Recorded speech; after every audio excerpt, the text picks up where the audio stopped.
সুবহানাল্লাহ সুবহানাল্লাহ।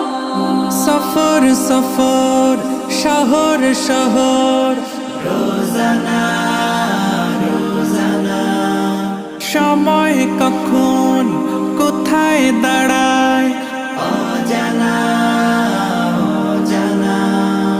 জীবনের প্রতি পাঠে একা একা চলি পথে আর চলে